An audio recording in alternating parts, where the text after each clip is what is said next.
નમસ્કાર, સ્વાગત છે આપનું લોકમંચમાં. 2024 લોકસભાની ચૂંટણી જાણે એવું લાગતું હોય કે હમણાં નજીક હોય. 2-3 મહિનામાં એવું ક્યાંક વાતાવરણ દેશભરમાં જોવા મળી રહ્યું છે.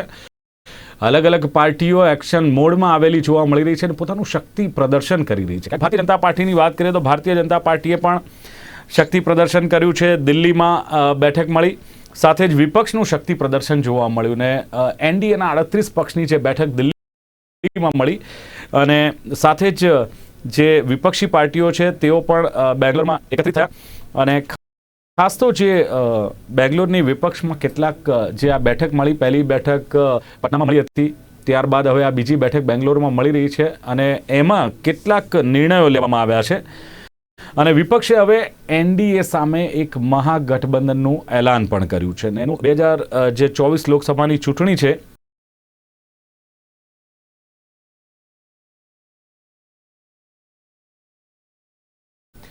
એ વિપક્ષ હવે એક નવા નામથી લડશે અને નવું નામ પણ આપવામાં આવ્યું છે. ગ્રુપનું નામ આપ્યું છે ઇન્ડિયા અને એમાં નામ છે Indian national democratic inclusive alliance. બીજી વસ્તુ કે કોંગ્રેસને લઈને જે ભારતીય જનતા પાર્ટી સવાલ ઉઠાવતું હતું કે વડાપ્રધાન નરેન્દ્ર મોદીની સામે કોણ, રાહુલ ગાંધી પરિવારવાદ જે કોંગ્રેસ પર આક્ષેપ કરવામાં આવતા હતા એનો ક્યાંક છેદ ઉડાડતા હોય એમ કોંગ્રેસના જે અધ્યક્ષ છે, રાષ્ટ્રીય અધ્યક્ષ, એમણે કહ્યું છે કે કોંગ્રેસને સત્તા કે વડાપ્રધાનમાં કોઈ રસ નથી અને કોઈ રેસમાં પણ નથી. કોંગ્રેસ વડાપ્રધાન કે સત્તાની રેસમાં નથી, આવી સ્પષ્ટતા કરી છે. અને સાથે એમ પણ કહ્યું છે કે આ બેઠકનો હેતુ શું, તો હેતુ માટે મલ્લિકાર્જુન ખડગે એમ કહ્યું છે કે જે બંધારણ છે, લોકશાહી છે, સામાજિક ન્યાય છે, આ બધાને બચાવવાનો હેતુ છે અને એના ભાગરૂપે આ બેઠક મળી રહી છે.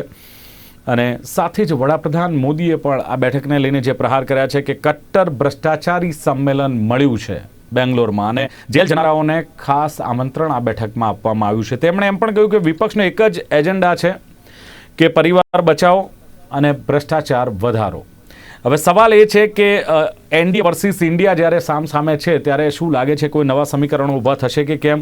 અને જે આ ઇન્ડિયા નામ આપવામાં આવ્યું છે, અલગ અલગ વિચારધારાવાળા જે રાષ્ટ્રીય જે ક્ષેત્રીય પક્ષો છે એ જ્યારે એક થયા છે ત્યારે શું મોદી હટાવો દેશ બચાવો આ જે નારો આપ્યો છે કેટલો ફળીફૂટ થશે 2024માં? અને 2024 પહેલા પણ કેટલાક રાજ્યોમાં છે, રાજસ્થાન, છત્તીસગઢ અને બીજા રાજ્યોમાં જે ચૂંટણી આવી રહી છે તેલંગાણામાં, એને લઈને પણ ક્યાંક એક ચર્ચા એ છે કે સેમી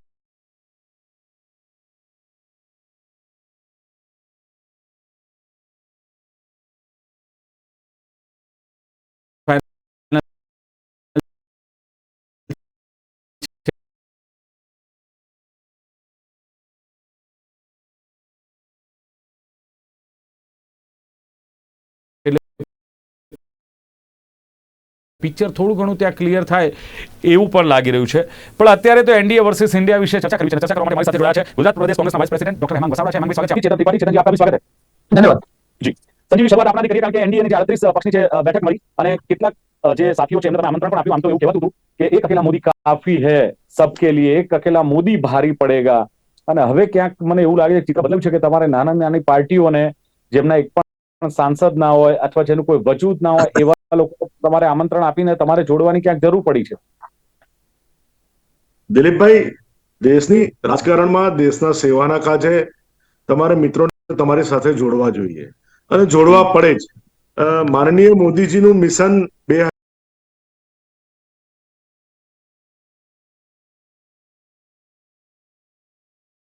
2014માં આ દેશના ગરીબો માટે, આ દેશના પીડિતો માટે, આ દેશના વંચિતો માટે રહ્યું હતું. ત્યારબાદ એક ટેક્સનું આખું જીએસટીના માધ્યમ થકી એક ટેક્સનું આખું નવું રિફોર્મ ટેક્સ સ્ટ્રક્ચર થયું. આ દેશમાં ઇન્ફ્રાસ્ટ્રક્ચરનું નવું રિફોર્મ થયું અને હવે 2019 પછી એક તબક્કો જે શરૂ થયો કે આ દેશને જે અર્થતંત્ર છે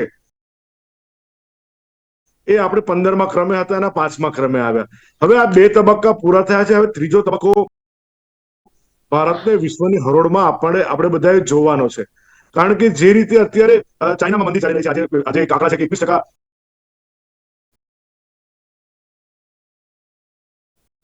યુવાનોને ચાઇનામાં નોકરી નથી. હવે એની સામે ભારતમાં આંકડો ઓછો છે અને મેક ઇન ઇન્ડિયાના નારા થકી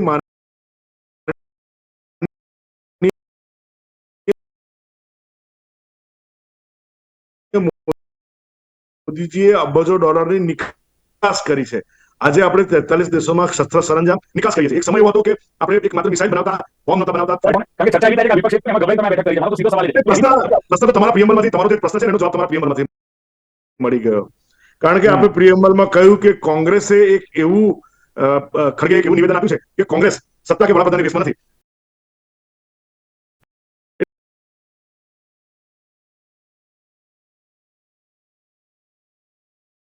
એટલે એનો મતલબ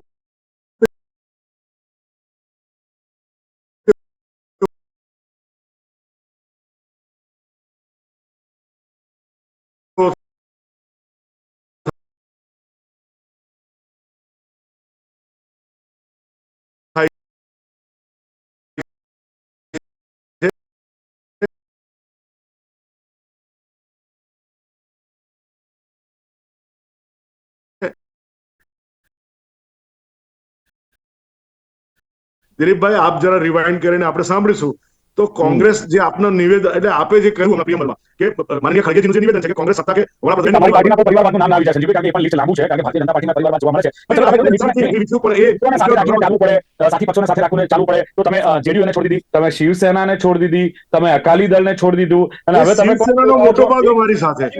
સંજીવભાઈ, તમે કોને બોલાવો છો? એસબી, એસપી, એચએમ, આરએલએસપી, આને તમે આમંત્રણ આપો છો. તો સાથીઓ કે સગવડિયું રાજકારણ, યુઝ એન્ડ થ્રો. દિલીપભાઈ, રાજકારણમાં આજે તમે જુઓ તો આ મમતાબેન એક સમયે કોંગ્રેસમાં હતા, બરાબર છે. અખિલેશ અને કોંગ્રેસની યુતિથી ઉત્તર પ્રદેશનું ઇલેક્શન ભૂતકાળમાં લડેલા અને કારમી હાર થયેલી. શરદ પવાર પણ એક સમયના કોંગ્રેસી. આ બધા કોંગ્રેસથી દૂર કેમ ગયા? આ બધા કોંગ્રેસથી દૂર કેમ ગયા? એના ઘણા બધા કારણો છે. લોકો એક જ મંચા માટે, એક જ વિચારધારા માટે કોઈ એક પ્લેટફોર્મ પર એકઠા થાય છે. એમણે સ્લોગન બહુ સરસ આપ્યું છે કે એમણે જે બેનર માર્યું છે યુનાઇટેડ વી સ્ટેન્ડ. હવે એનો મતલબ શું થાય કે જો આપણે બધા ભેગા નહીં રહીએ ને તો ગુજરી જઈશું.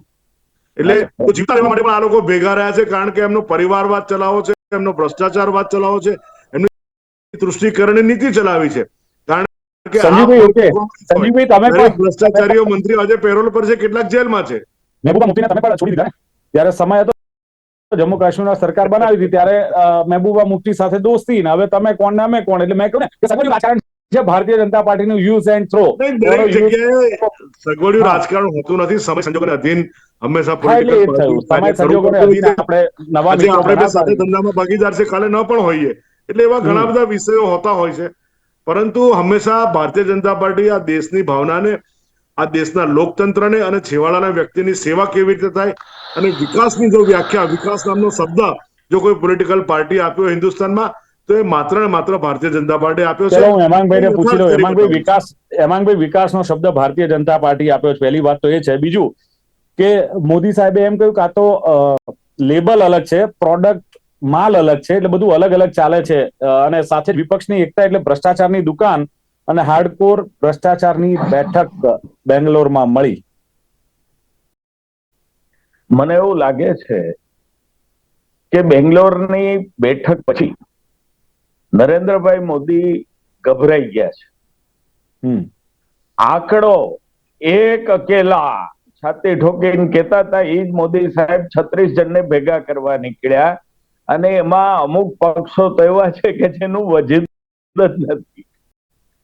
ભ્રષ્ટાચારની વાત આ જેણે કરી, એક એરપોર્ટના ઉદઘાટન વખતે દેશને એમ હતું કે મોદી સાહેબ વીર સાવરકર વિશે 2 શબ્દ બોલશે, દેશની વાત કરશે. એને બદલે એને ભ્રષ્ટાચારની વાત ગાજી ગાજીને કરી. ત્યારે દેશ આખો હસવું કે રોવું એ જ સમજી નતો શકતો, કારણ કે જેના નામ એને દીધા હતા 70,000 કરોડનો ભ્રષ્ટાચાર, એ તો આજે એની ભેગા દિલ્હીમાં ઉભા હતા. તમે જુઓ, જે ભ્રષ્ટાચારીઓ છે એ દિલ્હીમાં ઉભા હતા.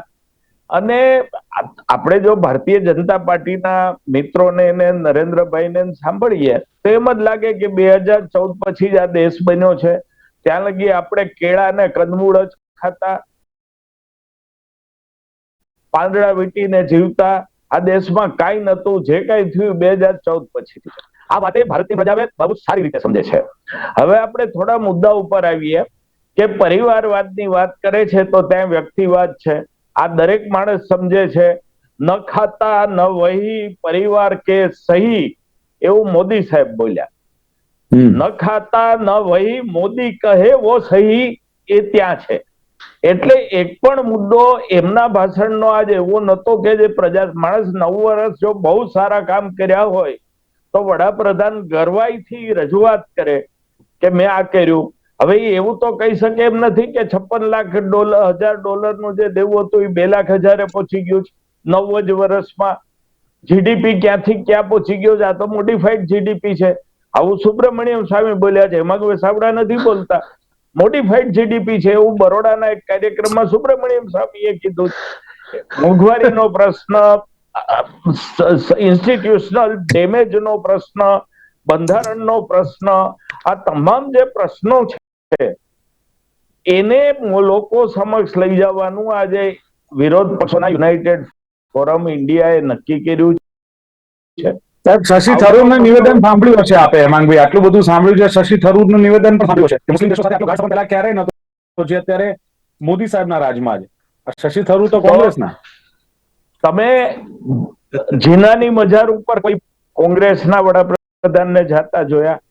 બોલાવ્યા વગર કોઈ પાકિસ્તાનના પ્રમુખને ત્યાં કેક ખાવા દોડી ગયો બિન બોલાયા મહેમાન, એવો કોઈ ભારતનો વડાપ્રધાન જોયો? આરબ શેખોને ભેટીને ફોટા પડાવતા કોઈ જોયા નથી? જોયા. એટલે શશી થરૂરે બરાબર જ કીધું છે. અને હું અહીંથી આગળ વધીને કહું છું કે બેવડી નીતિ તમે ક્યારેય કોંગ્રેસની જોઈ કે કોઈ વિપક્ષની જોઈ? એમણે ઘણા બધાના નામ લીધા, શરદ પવાર ને અજીત પવાર ને પરિવારવાદમાં.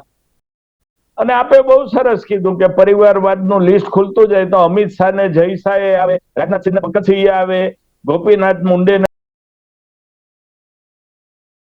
પંકજા મુંડે આવે, હજી આ લિસ્ટ લાંબુ થતું જશે. એટલે એના જે બધા મુદ્દા છે એની સાથે સાવ ચાલી ગઈ છે. બીજું આપણે એ વાત પડતી મૂકીએ, તમે જે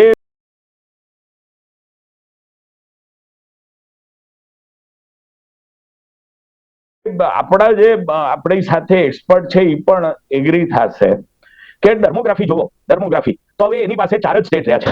સીધા જીતી ચૂંટણીને આવ્યા હોય એવા 4 જ સ્ટેટ છે. કોંગ્રેસ પાસે 4 છે, બાકી છીનવેલા 2 સ્ટેટ છે. મહારાષ્ટ્ર અને એમપી તોડમરોડ કરીને છીનવેલા સ્ટેટ છે અને બાકી એલાયન્સ છે. એટલે અત્યારે દેશની પરિસ્થિતિ એવી છે કે બેલેન્સ થઈ ગયું છે રાજકારણ, જે વન વે હોય. અને કોંગ્રેસે જે એમ કીધું વિરોધ પક્ષમાં બેસવાની વાત મારા મિત્ર પંચોલી સાહેબે કરી, એવું નથી. એક મોટો પ્રશ્ન હતો કે કોંગ્રેસને કોઈ સાથ આપશે નહીં, કારણ કે કોંગ્રેસ વડાપ્રધાન રાહુલ ગાંધીને બનાવવા ઈચ્છે છે. પરિવારવાદ. સાહેબ, તમે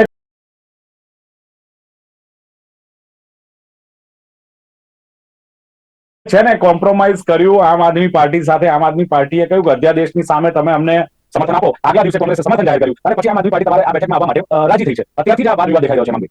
નહીં, એમાં પણ ભૂલ છે ક્યાં કે શરત ચૂક છે. જે દિલ્હીના અધ્યાદેશની વાત છે એ આ દેશની બંધારણ, કાયદો અને સુપ્રીમ કોર્ટ ઉપર કુઠારાઘાત હતો. સુપ્રીમ કોર્ટમાં હારી ગયા પછી જે રીતે વટહુકમ લાવવામાં આવ્યો, એટલે પટણાની બેઠક પહેલા જ મલ્લિકાર્જુન ખડગે બહુ ક્લિયર હતા. વાત એટલી જ હતી કે વિપક્ષની બેંગ્લોરની મિટિંગમાં જાહેરાત કરવી. અરવિંદભાઈનો આગ્રહ હતો પહેલા કરો, અને સ્ટેન્ડ બહુ ક્લિયર છે તમામ વિપક્ષનો. બીજી છેલ્લી વાત કરી દઉં, જે પ્રજા માટે જરૂરી છે, જેને ઇન્ડિયા વિશે સમજવું છે. આ બધી કોના માટે જરૂરી હતી?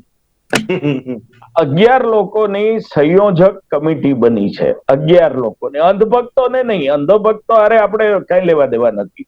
11 લોકોની સંયોજક કમિટી બનાવવામાં આવી, જેના તમામ પક્ષમાંથી એના પ્રતિનિધિ હશે.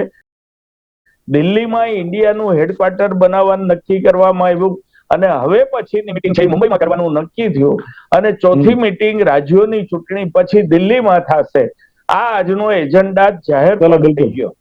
चलो चेतन जी, पूरा एजेंडा आप सुन रहे हैं कि क्या एजेंडा मतलब बैंगलोर में तय हुआ। पहले विपक्ष का महा ऐलान हुआ जो यूपीए कहलाता था, अब इंडिया जो नया नाम दिया है। क्या लगता है कि विपक्ष का ये महा ऐलान है और जो नया नाम दिया जा रहा है विपक्षी एकता भारतीय राजनीति में या 2024 के चुनाव में क्या एक गेम चेंजर साबित हो सकती है? भारतीय जनता पार्टी को हैट्रिक जीत की हैट्रिक से रोक सकती है? क्या लगता है चेतन जी? सबसे पहले ये बात कि 2024 के चुनाव के लिए जो चौसर बिछ रही है और बिछ चुकी है, क्योंकि अभी दोनों ही दलों ने अपने अपने गठबंधनों के जो घटक दल हैं उनके नाम बता दिए हैं और दोनों दलों की मीटिंगें हो चुकी है। तो मैं समझता हूँ कि चौसर बिछ चुकी है।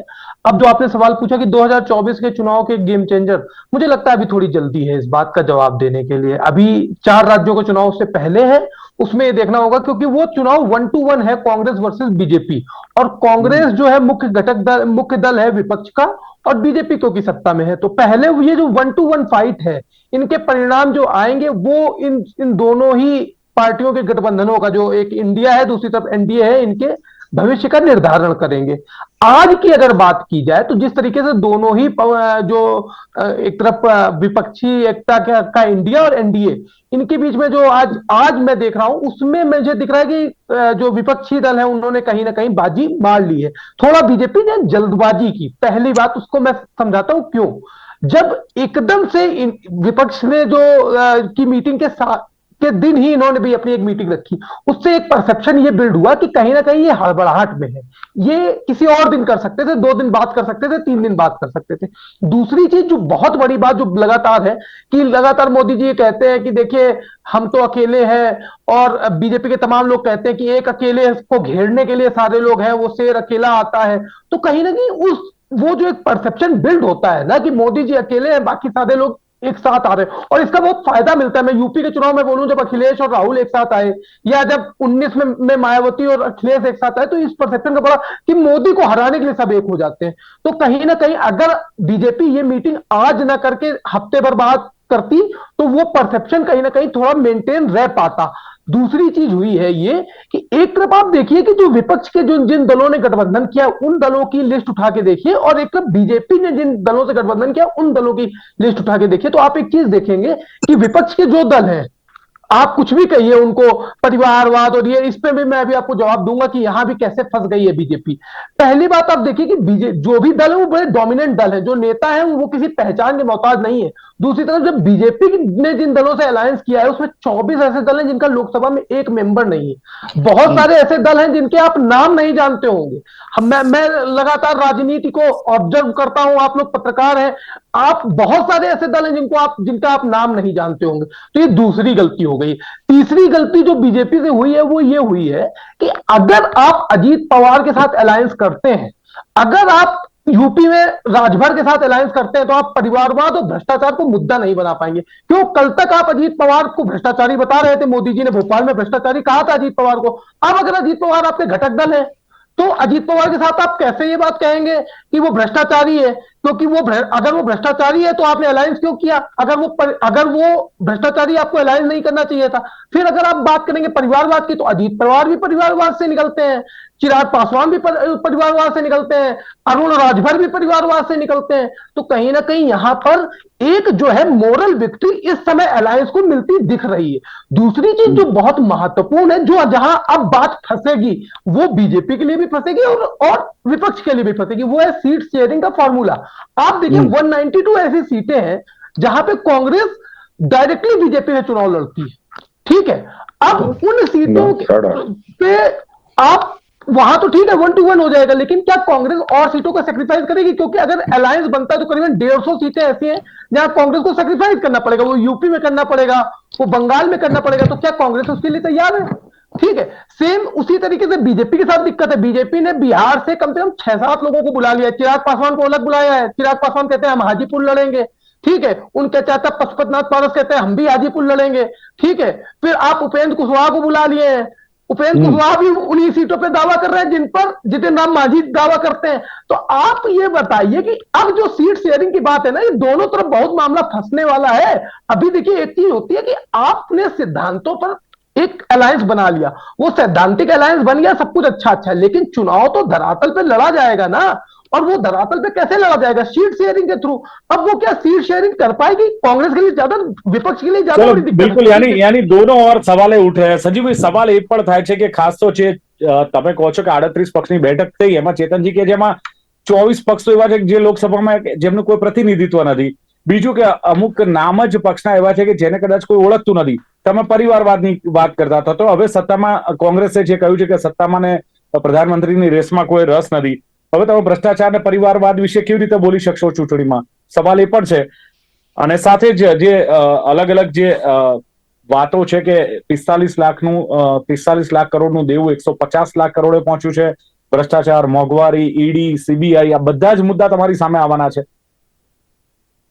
દિલીપભાઈ, જે રીતે ભારતીય જનતા પાર્ટીએ વિકાસનું રાજકારણ કર્યું છે એમાં ક્યાંય કોઈ તકલીફ થવાની નથી અને વિપક્ષ સમજી ગયું છે કે 2024માં એમની સરકાર બનવાની નથી, પરંતુ એમના ભ્રષ્ટાચારો અને એમની સિસ્ટમને બચાવવા માટે જ એ લોકો એક થયા છે અને અત્યારે ભારતીય જનતા પાર્ટીની સામે લડી રહ્યા છે. સ્પષ્ટપણે હું કહું છું, આમ જોવા જઈએ ને તો 303 સીટ જે ભારતીય જનતા પાર્ટીની છે એમાંથી 255માં ભારતીય જનતા પાર્ટીની સ્ટ્રેટ ડ્રાઈવ છે.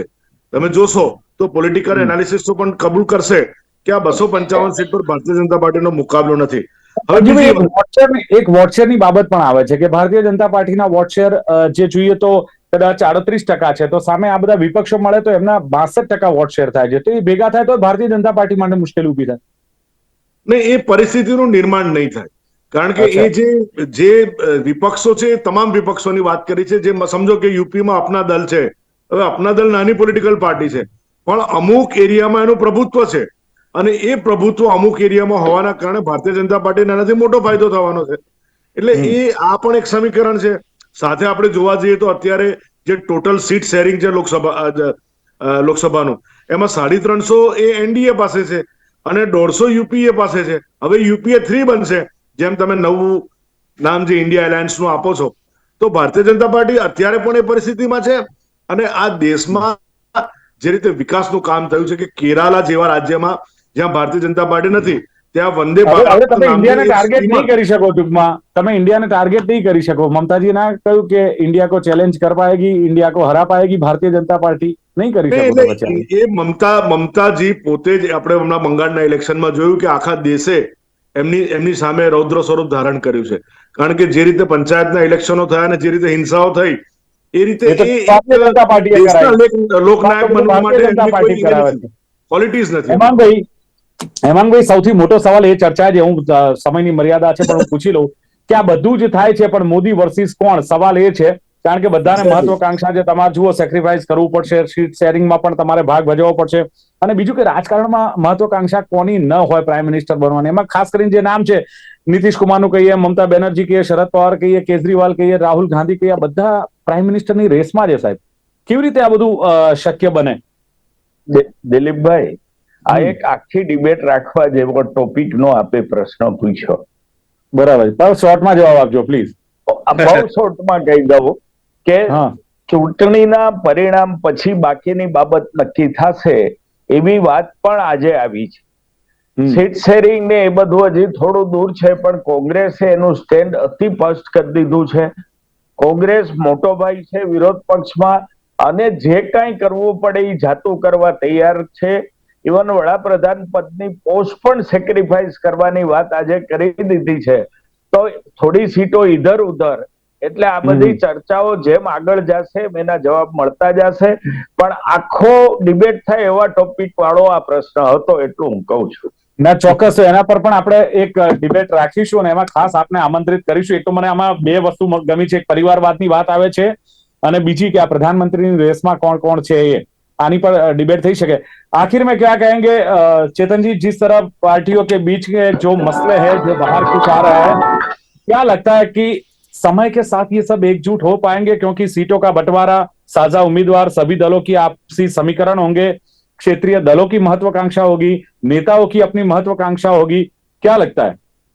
मैं वही बात आपसे लगातार कह रहा हूं कि पहली चीज, जो अभी तक जो हो रहा है सब ठीक है, दोनों ही दल, दोनों ही अलायंसेस का, मैं किसी एक अलायंस की बात नहीं कर रहा, लेकिन आने वाले समय में जिस तरीके से कांग्रेस के साथ भी ये दिक्कत आएगी कि कितनी सीटें वो छोड़ देंगे, किन किन राज्यों में छोड़ेंगे, क्या वो पंजाब में सीटें छोड़ देंगे, क्या वो दिल्ली में नहीं लड़ेंगे? भाई केजरीवाल तो यही कहेंगे कि आप दिल्ली मत लड़िए, आप पंजाब मत लड़िए, फिर ममता जी कह देंगे आप बंगाल मत लड़िए। तो कौन कौन से प्रदेश छोड़ देंगे या क्या वहां पे सीट शेयरिंग का फॉर्मूला होगा, ये एक इंपॉर्टेंट बात है। वही चीज बीजेपी के लिए भी दिक्कत वाली होगी कि क्या वो चिराग पासवान को देंगे कुछ सीट, कितनी सीटें देंगे, फिर वो कितनी सीटें वहां पे पशुपतिनाथ पारस को देंगे। यहाँ पे अपना दल भी टिकटें सीटें कितनी सीटें मांग रही है अनुप्रिया पटेल, और कितनी सीटें बाद में राजभर मांगेंगे। तो दोनों के लिए वो समस्या है, और ये समस्या वक्त के साथ बढ़ेगी। क्योंकि अभी एक चीज देखिए, जब अभी 4 विधानसभा का चुनाव हुआ, अगर चारों विधानसभा के चुनाव में कांग्रेस के पक्ष में रिजल्ट आ जाता है, जैसा माहौल जो बनता जाएगा, अगर वो होता है तो कांग्रेस भी मसल फ्लेक्सिंग करेगी। फिर कांग्रेस कहेगी कि नहीं, हम तो सीट नहीं देंगे, अब तो हम बहुत डोमिनेंट हो गए हैं। तो कहीं ना कहीं अभी अलायंस का जो लिटमस पेपर टेस्ट है ना, वो सीट शेयरिंग के समय सामने आएगा। हालांकि एक उसमें सवाल आप मैं देखिए- पूछ लूं आपसे आखिरी एक सवाल चेतन जी पूछ लूं कि जो कांग्रेस ने स्टैंड अपना क्लियर किया है कि ना हम प्रधानमंत्री की रेस में हैं, ना हम सत्ता की रेस में हैं, इसका मतलब क्या समझा जाए? देखिए, कांग्रेस ने बहुत ही स्ट्रेटेजिकली पीछे हटी है। पीछे कुछ समय से आप देखिए, गांधी परिवार की एक स्ट्रेटेजी हुई। पहले उन्होंने अध्यक्ष जो है खुद का, राहुल गांधी ने बोला मैं अध्यक्ष नहीं बनूंगा, और उन्होंने एक पार्टी के बाहर का अध्यक्ष दिया ताकि ये बात का मैसेज जाए कि परिवार की पार्टी नहीं है। अब दूसरी चीज, लगातार जो प्रधानमंत्री कहते हैं कि सत्ता के लिए ही इनका अलायंस है, सत्ता गांधी परिवार सत्ता की भूखी है। तो उन्होंने कहीं एक मैसेज देने की कोशिश की है कि हम तो प्रधानमंत्री बना ही नहीं रहे हैं, हमारे दल से तो प्रधानमंत्री बनेगा ही नहीं, हम तो प्रधानमंत्री नहीं बना रहे। लेकिन अब इससे एक नई समस्या उपज जाती है कि अगर कांग्रेस पार्टी, क्योंकि कांग्रेस पार्टी सबसे बड़ी पार्टी है, अगर कांग्रेस पार्टी अपना प्रधानमंत्री नहीं बनाएगी तो फिर क्या नीतीश कुमार प्रधानमंत्री बनेंगे, ममता बनर्जी? ये भी एक समस्या आएगी। लेकिन वो सीट शेयरिंग के बाद की समस्या है। वो समस्या तब आएगी जब ये अलायंस सच में उतनी सीटें ला पाएगा कि वो चुनाव जीत पाए। ठीक है, जीतने मतलब मेजोरिटी में हो, लेकिन तब भी एक समस्या आएगी। मुझे तो ये दिख रहा है कि तब ये क्या स्थिति बनेगी कि कौन प्रधानमंत्री बनेगा। ठीक है, तो ये दिक्कत है। और कांग्रेस पार्टी ने कहीं ना कहीं बहुत स्ट्रेटेजिकली, क्योंकि उन्होंने देखा कि आप जनता उन्हें कहीं ना कहीं ये कि आप ही हर बार प्रधानमंत्री बना रहे हैं। हालांकि यूपीए 2 की भी दोनों सरकारों में मनमोहन सिंह जी प्रधानमंत्री थे, जो गांधी परिवार से नहीं आते, लेकिन कांग्रेस के थे।